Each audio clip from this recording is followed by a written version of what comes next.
So viewers, देखो मुझे big boss में मैं अविनाश को थोड़ा बहुत उसका गेम प्ले पसंद करती थी, क्योंकि जब अविनाश ने विवियन, करण और शिल्पा जी का वो बॉन्ड तोड़ दिया कि ठीक है कि आप लोग ही लाइमलाइट लेके जा रहे हो तो हम क्या यहाँ पे चिल्लर कमाने आए हैं, जैसा भी हो मतलब ठीक है, वो बॉन्ड तोड़ा। ठीक है, वो मुझे अच्छा लगा कि अविनाश अभी उभर के आ रहा है, क्योंकि विवियन बड़ा पेड़, अविनाश छोटा पेड़ था, तो अविनाश अभी बाहर निकल के आ रहा है। लेकिन I am feel very sorry for Vivian, very bad for Vivian, because अभी रिसेंटली एक टास्क हुआ था, कंगना आई थी और जहाँ पे बोला गया था कि दो लड़का जो बाहर ट्रेंड कर रहे हैं वो है विवियन और करण। ठीक है, अभी घर वालों को कुछ दिखाया गया कि कौन शो के लिए लायक नहीं है, कौन टॉप 5 में जाने के लायक नहीं है, कौन मतलब भेड़ बकरी में चलता है, कौन अपने ग्रुप के लिए है, मतलब ऐसा कुछ जो होता है। ठीक है, वैसा था।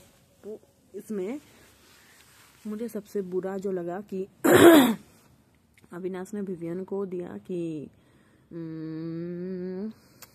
जीतने के लायक नहीं है, जीतने के लायक नहीं है। कौन ज्यादा लायक है, करण की विवियन? तो उसने वो जीतने का लायक वाला उसने करण को दिया। ठीक है, और विवियन को दिया कि जीतने का लायक नहीं है, ऐसा कुछ करके। तो मुझे सबसे बुरा लगा कि देखो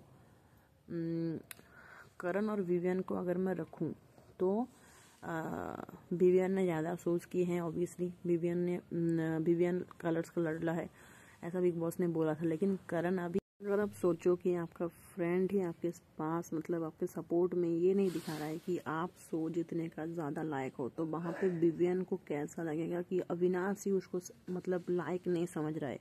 हालांकि विवियन को उतना फ़र्क नहीं भी पड़ता कि कोई इसको लायक समझे कि नहीं समझे, क्योंकि देखो एक तो कलर्स का लाडला है वो, और बिग बॉस ने ऐसे ऐसे नहीं बोला है। हमने पहले भी देखा है कि पहले से जिसको ज़्यादा मतलब प्रायोरिटी दिया गया है शो में वो ही जीता है शो को। गौतम गुलाटी को देख लो, प्रिंस को देख लो, हिना नहीं जीती क्योंकि बिग बॉस शिल्पा शिंदे ज़्यादा करते थे, मराठी मुर्गी जो भी है। वो छोड़ो, लेकिन अभी पॉपुलर कौन है? हिना है ना। शिल्पा कहीं गई? शिल्पा गई, जो है छोड़ो। जो बोल रहे थे हमें कि अविनाश ने कैसे अपने दोस्त का साथ छोड़ दिया, और उसने एक ऑडियंस के दिमाग में एक नैरेटिव सेट कर दिया कि विवियन ज़्यादा, करण ज़्यादा लायक है विवियन से। ठीक है, और अगर देखो वो तो खुद के लिए रखना चाहता था कि सो जितने का लायक इनमें से कौन है, दोनों में से, तो वो खुद के लिए बोल रहा था कि मैं उन दोनों को लायक नहीं समझता, मैं खुद को समझता हूँ। देखो खुद को आगे रखना ठीक बात है, कॉन्फिडेंस ओवर कॉन्फिडेंस मैं उस बात में नहीं आती। खुद को लायक समझना बहुत अच्छी बात है। ठीक है, क्योंकि जब से अविनाश ने वो तोड़ा है, वो क्या कहते हैं, क्लास तोड़ा है कि शिल्पा और करण और विवियन में इर्द गिर्द ही पूरा शो घूम रहा था पहले कुछ हफ्ते। ठीक है, अभी अविनाश बाहर आ रहा था क्योंकि वो गेम प्ले कर रहा था अच्छा, और बिग बॉस ने भी उसका इमेज क्लीन करने के लिए वो अदालत भी बैठाए थे। तो मतलब अविनाश को विवियन भी, बिग बॉस भी चाहते हैं कि अविनाश जीत जाए। ठीक है, लेकिन जीतेगा नहीं। मैं तो बोलती हूँ कि विवियन ही जीतेगा। करण शायद फर्स्ट रनर अप होगा और विवियन ही जीतेगा, क्योंकि अभी शो करण चला रहा है। उस पॉइंट ऑफ व्यू से अविनाश ने करण को किया। ठीक है, कि करण शो जीतने का ज़्यादा लायक है विवियन से। लेकिन अब एक दोस्त का साथ आप कैसे छोड़ सकते हो? अभी ये क्या नैरेटिव आप ऑडियंस में भी सेट कर रहे हो?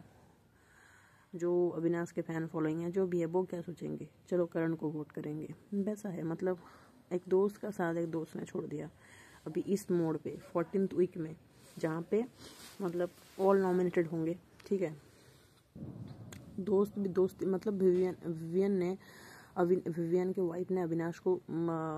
के वाइफ ने विवियन को बहुत कुछ बोला था अविनाश के बारे में कि अविनाश उसके कंधे पे चढ़ के फिनाले तक जाना चाहता है। ठीक है, इसीलिए उसने वो सील्ड तोड़ा था कि वो करण का हाथ पकड़ के फिनाले तक पहुंच जाए, करण के साथ लड़ झगड़ के, करण के साथ प्लानिंग प्लॉटिंग करके विवियन के अगेंस्ट और विवियन को बाहर निकाल दे, क्योंकि विवियन ही है अभी उसका मेन टारगेट। ठीक है, क्योंकि करण और अविनाश में से उसको पता है कि करण ही जीतेगा, वो शायद फर्स्ट रनर अप होगा। लेकिन अगर विवियन हट जाए तो फिर वो तो फर्स्ट रनर अप हो भी सकता है ना, क्योंकि वरना ये करण फर्स्ट रनर अप हो जाएगा और विवियन विनर हो जाएगा। जो भी है, मतलब उसने अपना दोस्त का ही साथ नहीं दिया। और विवियन के वाइफ ने विवियन को इतना सारा सुनाने के बाद भी विवियन ने अविनाश का साथ नहीं छोड़ा। उसको विवियन ने उसको अपना भाई माना था। तो I am feeling very bad for Vivian. अभी देखते हैं, अभी तो फैमिली वीक है, अभी विवियन के बच्चे भी आए हैं, विवियन की वाइफ ने भड़क भी गई है विवियन की वाइफ की, तुमने इसको नॉमिनेट कैसे कर दिया। अभी विवियन के वाइफ को ये वाला एपिसोड देखना चाहिए था जहाँ पे लायक कौन है और कौन लायक नहीं है, वो वाला अविनाश ने करण को दिया, विवियन को नहीं दिया। वो वाला देखना चाहिए था। अगर वो वाला मुद्दा उठता है तो बहुत अच्छा होगा विवियन के लिए, क्योंकि विवियन की आंखें खुल जाएंगी कौन उसके अगेंस्ट है, उसके साथ होते हुए भी, क्योंकि विवियन ने किसी और के साथ दोस्ती नहीं रखा। ईशा और अविनाश के अलावा उसने किसी और के साथ दोस्ती नहीं रखा। वो चाहता था तो करण के साथ अच्छा वाला बॉन्डिंग बना सकता था, क्योंकि वो लोग 12 साल से दोस्त हैं, ठीक है। शिल्पा जी के साथ भी वो अच्छा वाला बना सकता था, लेकिन उसने अपना बीबी जब उसको सब कुछ बोल के गई तो उसने शिल्पा को नॉमिनेट किया, करण को नॉमिनेट किया, लेकिन अविनाश के उतना ज़्यादा वो खिलाफ नहीं गया। उसके बेबी उसको बोला था कि तुम्हारे कंधे पे चढ़ के अविनाश फिनाले तक पहुंच जाता है। मतलब वो नहीं कर पाया, क्योंकि नहीं कर पाते हैं। 90 डेज 80 डेज आप किसी के साथ हो घर में तो एक बॉन्डिंग बन जाता है। देखते हैं आगे क्या होता है।